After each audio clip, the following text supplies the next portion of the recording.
महाराज जी कह रहे हैं कि कभी कभी मासिक धर्म से पहले और कुछ दिनों बाद कुछ चेंजिंग आता है शरीर में, ऐसा तो कह रहे हैं कि काम की अनुभूति होती है महाराज जी, मतलब उसको फिर मेरे जीवन में कोई पुरुष नहीं है, फिर मैं इतना ज्यादा समस्या हो जाती है कि नींद खुलते ही फिर क्रिया हो जाती है, फिर मतलब ये पूरा उसका सिद्धांत भी है, यह है कि मासिक धर्म के एक सप्ताह के बाद जब पवित्र होती है स्त्री तो उसको वेदना होती है, और सिद्धांत भी है।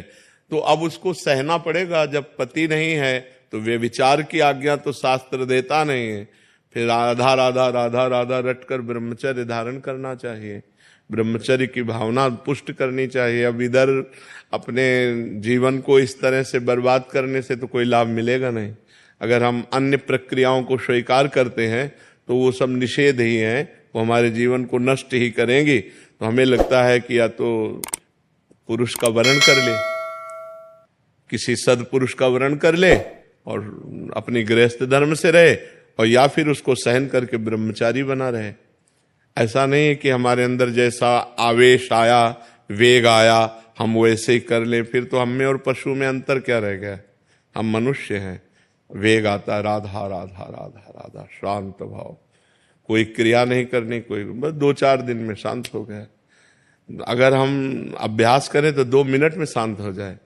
ठीक तब होता है जब ज्ञान हो जाता है। तो खूब भजन करो, ब्रह्मचर्य से रहो, भगवान से रो, कोई इधर उधर की क्रियाएं मत करो।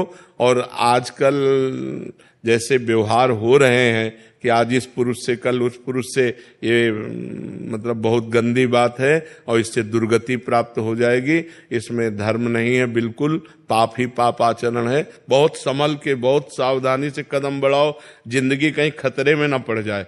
अगर ब्याह नहीं करना तो ब्रह्मचर्य से रहो, ब्याह करना है तो किसी अच्छे पुरुष का भगवान से प्रार्थना करके, देख समझ करके उसको तब, शरीर को तब देना चाहिए जब आजीवन के लिए व्यवहार हो जाए।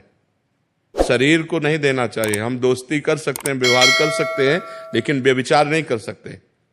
हम तब तक शरीर को नहीं देंगे जब तक आप हमारी परीक्षा में पास नहीं हो जाओगे। खूब देख समझ करके, सुनकर, और जब शरीर दे देंगे तो आजीवन के लिए दे देंगे।